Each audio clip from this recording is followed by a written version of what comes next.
হিন্দুদের একটি রহস্যময় ধর্মগ্রন্থ যা আপনার হোশ উড়িয়ে দেবে।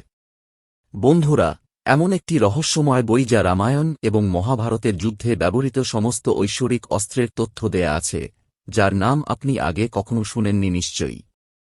প্রাচীন ভারতীয় ইতিহাসে 4টি প্রধান বেদ রয়েছে, ঠিক একইভাবে 4টি উপবেদ রয়েছে, এবং এই ধনুর্বেদ 4টি উপবেদের মধ্যে একটি। শ্রীরামের গুরু ঋষি বশিষ্ঠ এই বইটি লিখেছিলেন এবং বইটিতে তিনি যুদ্ধের শিল্প, অস্ত্রশস্ত্র এবং বিভিন্ন ধরনের অস্ত্রের বর্ণনা দিয়েছেন। বেদে অস্ত্রশস্ত্রকে অবশ্যই 4 ভাগে ভাগ করা হয়েছে।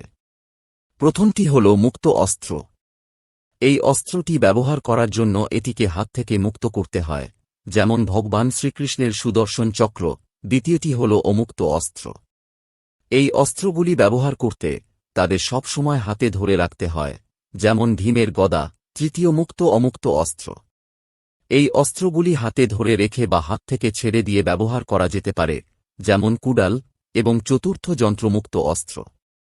এই অস্ত্রগুলি ছাড়ার জন্য একটি বিশেষ ডিভাইস ব্যবহার করা হয়, যেমন ধনুক এবং তীরের মতো। বন্ধুরা, আপনি কি এই সব আগে জানতেন?